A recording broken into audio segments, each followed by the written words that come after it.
I took a night class for literature each Thursday.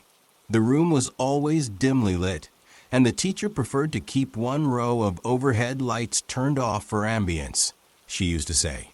There were about a dozen students in the class, mostly adults looking to improve their writing or explore classic novels. Some had day jobs, others were retired. I joined because I wanted to finish my degree while working full-time. We met at 7 p.m., often going until 9 or 9:30. The building itself was old, surrounded by a quiet campus. Most students left by evening, and only a few night classes occupied these halls. Ours was on the third floor. The tall windows at the end of the corridor let in a bit of moonlight, giving everything a gentle hush. On the first evening, I arrived early and picked a seat near the middle. As the room filled, I noticed a desk at the back corner, partially in shadow. I didn't think anything of it then. The teacher, Ms. Clark, introduced the syllabus and asked everyone to share a little about themselves. That's when I noticed she skipped the back corner. It was as if her gaze skimmed right over that desk. At the time, I assumed the seat was empty. By the second or third class, I realized there was often a person sitting there, someone quiet, hunched, and never acknowledged. We discussed short stories, each of us taking turns reading our paragraphs aloud when Ms. Clark called on us. She had a friendly way of inviting answers, always scanning the room. But she never pointed to the back corner. She never said, "And you over there, or what did you think?" Nobody else seemed to notice, either. The class continued as if that seat was vacant. It bothered me. I'd glance over my shoulder, trying to see the stranger's face. The desk was beneath a flickering light, so it was hard to catch details. Maybe the person was shy or new. But how could they be new if they never introduced themselves? I tried to shrug it off, focusing on the lessons about famous writers and how to break down prose. Still, at the end of each night, when we packed up our notes, I'd peer around.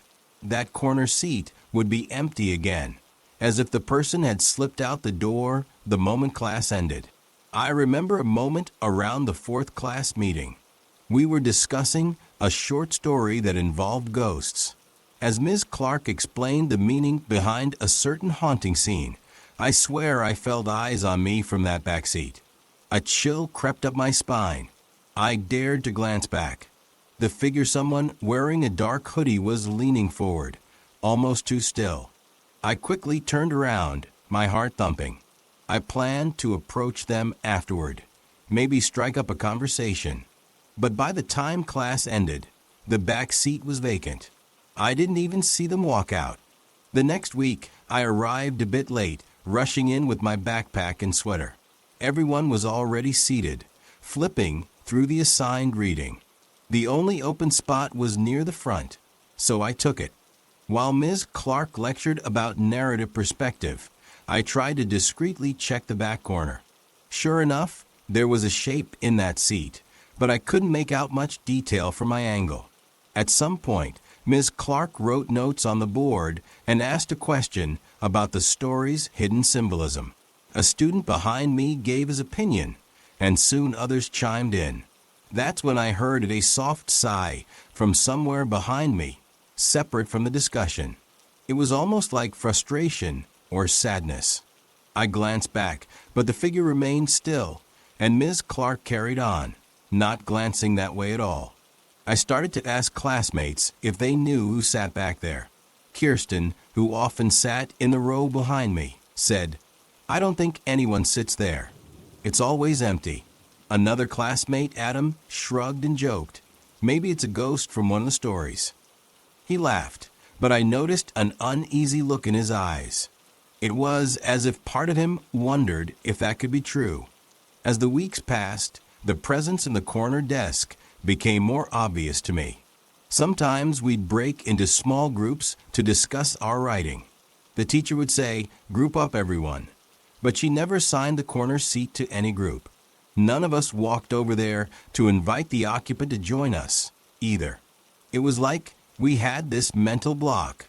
We all avoided that corner without asking ourselves why. Eventually, our midterm project was due. We had to present short written pieces in front of the class. Each person went up to the front, read their work, and answered questions. I sat there, fiddling with my pen, waiting for my turn. The tension in the room built as we listened to everyone's story. Some were personal essays, others were fantasy or realistic fiction. But no one mentioned the student in the corner. Not even Ms. Clark said, "And now who's left?" or looked back to call them up. That night, I stayed behind to ask Ms. Clark a question about my paper's feedback. She was a patient instructor, always smiling, with a warmth in her eyes. I couldn't help it. I blurted, "Ms. Clark, who sits in the back corner desk during class?" She froze for a moment, eyes clouding with an emotion I couldn't read. Then she shook her head subtly. "No one sits back there," she said calmly. "I think you're mistaken. Possibly one of the chairs is just out of place." I wanted to argue, tell her I'd seen the outline of a person multiple times. But she had that polite teacher's face that said, "Conversation over." So I nodded and left, feeling a swirl of confusion and fear in my chest.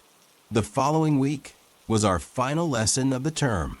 We were supposed to review everything we learned, share the final drafts of our work, and end on a happy note.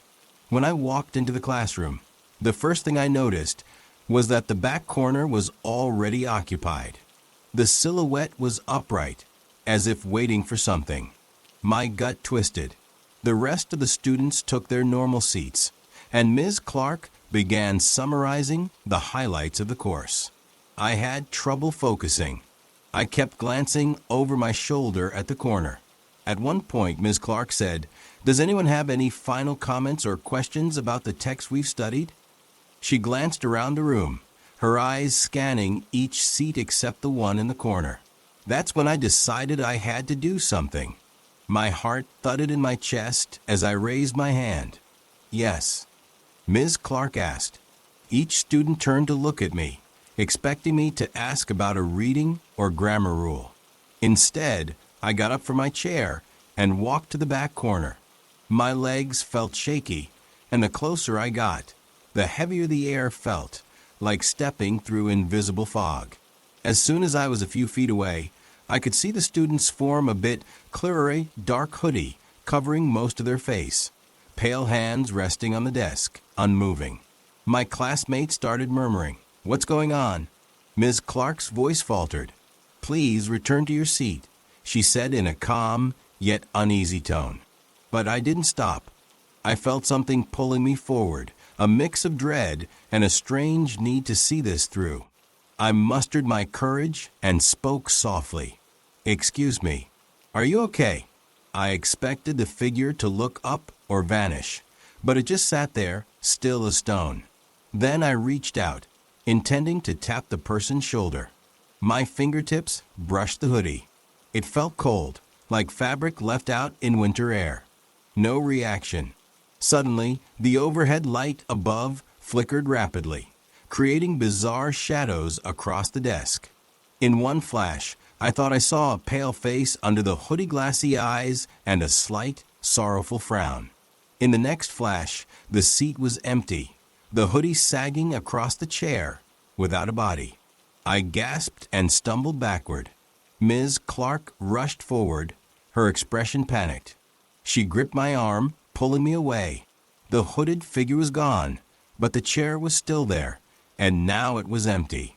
No occupant, no bag, no sign of a student's presence. I heard gasps around the room. Maybe the others saw the flicker too. Ms. Clark said in a trembling voice, "Class dismissed. Everyone, please head home." She didn't even try to explain.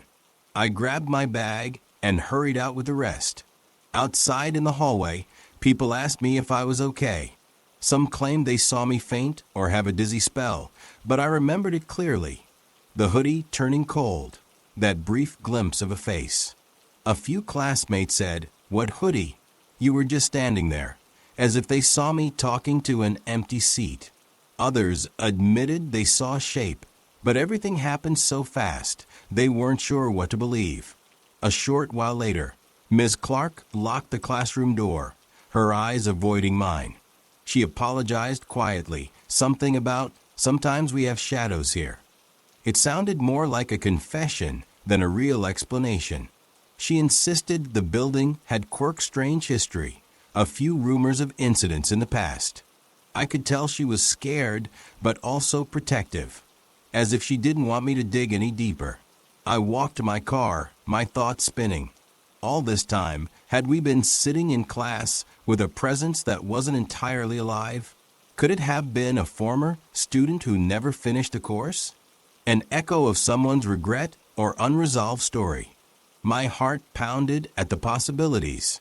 We never came back for another session. The course was over. But a few weeks later, I visited the campus in daylight, wanting to see that classroom again, room 312. I found it locked.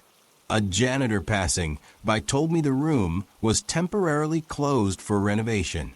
I nodded politely, not sure if I believed it. These days, I sometimes think about that figure in the hooded sweatshirt. I remember how the teacher never called on them, how they were always in that back corner, half in the shadows. Maybe they were a lost soul, hoping to learn something they never had the chance to. Or maybe I'll never truly know the reason for its presence. All I'm sure of is that I can't forget that cold, quick touch, the flickering light, and the final glimpse of an empty desk where a mysterious student used to sit. Sometimes, late at night, I think I still feel that chill on my fingertip, reminding me there are some mysteries better left alone.